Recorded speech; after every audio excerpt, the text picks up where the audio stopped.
Good morning, everyone. On today's episode, Sophia and I are heading up a long hike here in Chalten to get some sunrise shots. We're leaving before 5 a.m. How are you feeling this morning? Sleepy. Sunrise isn't until 8:30. That's how long it's going to take us to get up there. We're going to make one pit stop first before we get on the trail. What you getting? Sandwiches. Yogurt? Ooh, yogurt and Sammy's. Oh, it's our little cat friend. Hi, buddy. Little trail guide here. All right, here we go.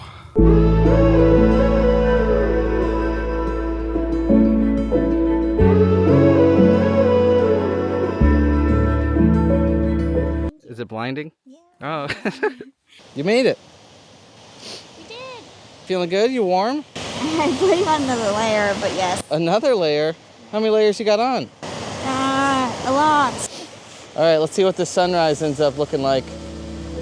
Wake me up, pull me in the river.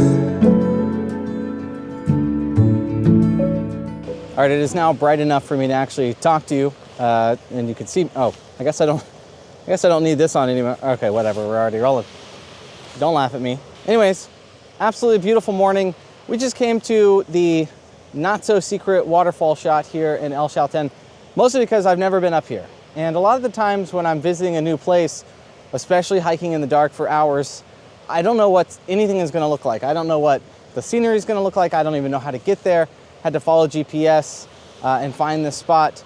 So a lot of the times, my first morning will always just be, how can I maximize my time invested to get a good shot early morning? And that is by just coming to one of the stationary, creme de la creme, the shots here in Chalten. So that's what we did. We came here. I took the shot that everyone takes. I am not going to apologize about it. Great shot. It speaks for itself. There's not a whole lot of compositional talk. I did shoot some tighter compositions at about 28 to 35 mil, and then some wider comps with this nice bush on the right-hand side, but it kind of unbalances the frame a little bit because it puts the mountain and the waterfall on the left-hand side. Have to wait to see in terms of editing if those work. I really like them because of that bush on the right side. And the other thing that I did was kind of get some blue hour shots. So right now you're noticing the sun is coming up and hitting the peaks. It's probably overblown right here. But those early morning shots before the sun is up are some of the best because it gets some nice even light on the foliage. Regardless, took the shot, and now the objective is to scout around these areas so that tomorrow morning, hopefully, and then the next morning after that, I can come back up here and find some more unique shots, more unique compositions. Here's a shot. Hope you enjoy. All hours will be finally washed away. Make me whole again. Bend me in the mirror. Capture. All right, she made it. Girlie's first nighttime trek, had to use a headlamp and all that stuff. Are you warm? No. Did you snacky? I did. Okay, good. I also nappied. Oh, yeah, I caught her napping. Here's a photo. Yeah, that's right. I took a photo. You didn't know it. Yeah, I got a photo. I was asleep. I was peaceful. What do you think of the How scenery? dare you disturb my peace? I didn't disturb you. You didn't even know I took the photo. You took a photo. We're gonna see what else we can find over here, and then we gotta go back down. But it's warm down there. I'm glad you made it. Mwah. Capture every light inside the frame. I am the new, I am the focus, I am in awe, forming in thought, light in the eye of the cosmic. I am awakening conscious. All right, Sammy's with a view. Ooh, thank you. No tomatoes. Thank goodness. I mean, just look at the view. This is what getting up early and hiking does. Worth it? Waking up that early? Waking up early is not the problem. It is being cold. Oh, but you're always cold, even when you don't wake up early. That is a problem. You're from Canada, though. I don't understand. This whole time you've been like, Just a cold country. I'm like, it's colder in Canada right now. Not currently. All right, we're gonna eat our sandwiches. I'm gonna scout around some more spots here for tomorrow morning. That's right, I gotta hike all the way back up here and see what we can find. Thanks for tuning in, thanks for joining. If I find any cool shots for scouting, I'll show them to you now.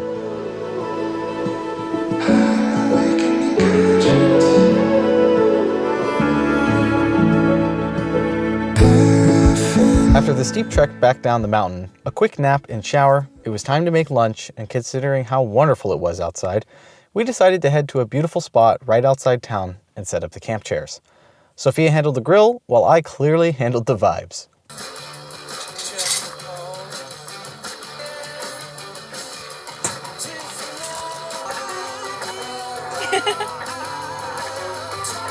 All right, after our 6-hour adventure this morning, Sophia was craving specifically noodles. Wait, what is this? Well, they're scallion noodles. Scallion noodles. Yep, comfort food. Oh. But we found these giant scallions. They were so huge. The biggest scallions I've ever seen. I think you mean you found. Yes. Well, you were there. I mean, I was present in the building. You could be part of my adventure, too. Just came up here. It's been so nice in terms of the weather. It's a little bright out right now, but good temperature, sitting in the sun. Got the chairs set up. Go ahead. You can try it? I'll try it after. Not on camera? Not on camera. Oh, but that's the best part. That's what they want to see. Isn't that mukbang? Yeah. Moikbang? Okay. All right, try it. Okay, bye. All right, so Sophia and I are on a little sunset scouting mission. As I said in last week's episode, most of the shots here for sunset aren't too great. So a lot of the times I'm just going to scout locations that I will possibly shoot in the morning. Right now we're going to scout the road shots that happened here in El Chalten, but I'm also going to see if we get out of the park enough to fly the drone. So we're going to go scout this location.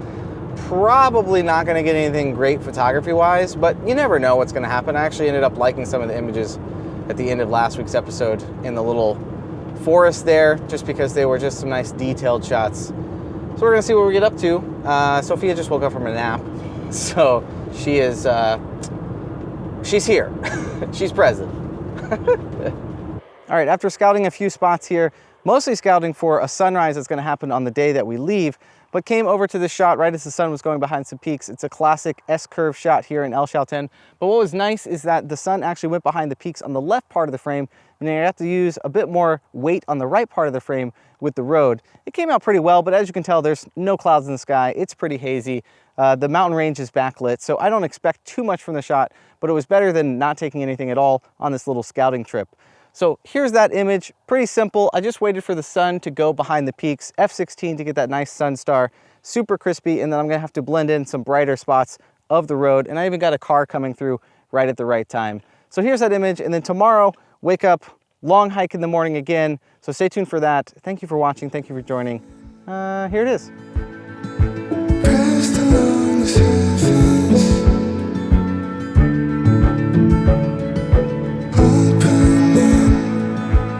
Right, good morning everyone. It's looking a little frosty.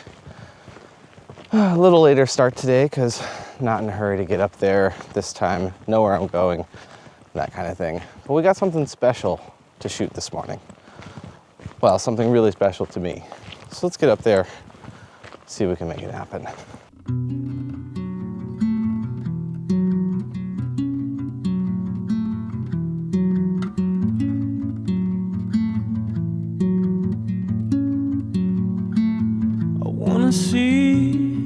Okay, not that you're gonna be able to see me very much here, just a headlamp. But the difficulty with this hike is that it's only about 3.5 miles up. But all the elevation, about 1,100 feet, 350 meters, it's in the very front half, like the first mile, maybe mile and a half. So, kind of a difficult hike, especially when I'm doing it 2 to 3 days in a row. This is day 2, pretty proud of myself. I'm almost at the ascent, feeling pretty good. Legs are a little wobbly, a little out of breath. Looks like we're gonna make it there in time. All right, so we've made it to the lake. Not that you can see, we're not even in blue hour yet. We actually got here early enough to get some star shots.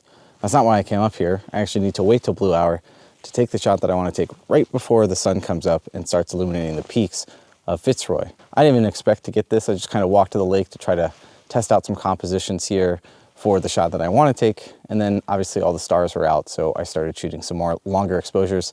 I ended up finding that the Milky Way is at the very top of the frame if I shoot a portrait. So I just took a few of those, but I didn't stack them before I got a little too bright. So one of those is probably going to work, and I'll show it to you now. I wanna see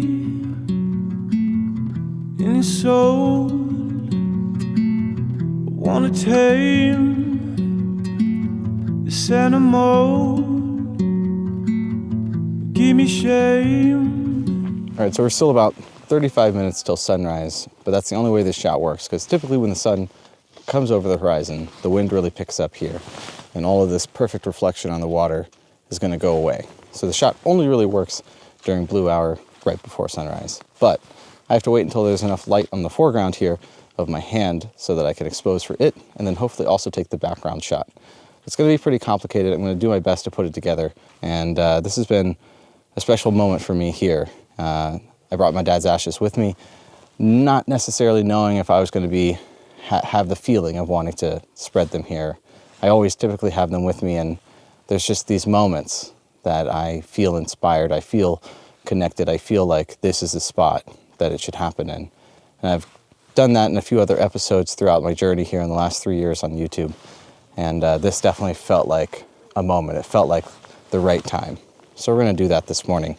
I just got to wait a little bit longer for the light, and then I'm probably going to try to put it together. Show me lies. I wanna change my alibis. Cheated those loved you. Broken hearts, your rumble. Feasted on foundations. Bathed in blood of angels. Found you out, your weakness. Drown you out, I'm sleepless. Leave my mind, you're feeding on my heart. Break the silence. Give me a reason. We had credence. Now we're poison. So break the silence. Give me a reason. Welcome to Patagonia, Dad. Now we're poison. I wanna feel how it's true. These chemicals in me and you. I wanna fight. All right, so I think we ended up getting that shot in a single take. You've already seen it. I haven't seen it yet. And if you're new here, you're probably wondering what the heck that was all about.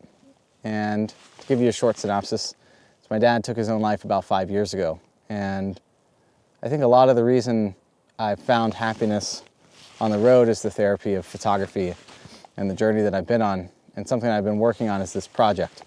And it's a project where I take landscape-esque style photos around the world, but with the focus being on spreading my dad's ashes in those places. There's a lot that goes on in the description of that or why it's important. My dad never really got to travel, and it's a little bit of a way for me to take him around the world. But I tend to like to talk about mental health and depression and struggles sometimes here because the world isn't just always happiness and beauty, even though, I mean, this place is pretty beautiful. But I wanted to tell you just a little story. If you don't mind. I mean, obviously you can skip ahead, you can click away, but I would love it if you stayed. My dad was a huge Rush fan, the band Rush, the Canadian trio Rush. So much so that I'm named after them. Every animal we owned was named after them. That's why my license plate is the way that it is. And I have this story from when I was in second grade. I was about 7 years old, I think. Yeah, 7. And at the time, my elementary school had these doors that had this long window slit in it. So you could see the whole, like if someone walked up, you could see someone in it. And it was like 8 in the morning, like right after school, 8:30, I don't know, it was pretty early. And I'm sitting in class and my teacher suddenly stops and goes, "Hey, is that someone's father out at the window? And my dad is out there doing this, holding the new Rush album that had just come out. And he took me out of school, and we drove around all day just listening to that new album in 1996, Test for Echo. And that was actually ended up being the first concert that I went to, that I could remember, because I'm pretty sure I was in the womb during my first Rush concert.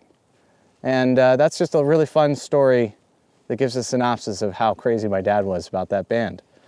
And a lot of that band's draw for me was tied to him, so it's always been hard for me to listen to. But anyways, this morning I listened to some and got to introduce them to Patagonia. And I got to take an image to share with you guys. So thank you for tuning in for that, and thank you for being here for it. And I love you, Dad. I wanna burn in your fire. Oh, cheating daughters love you. Broken hearts you humble. Feasted on foundations. Bathed in blood. Break the silence. Give me a reason. We had creedence, now we're poison. So break the silence. Give me a reason.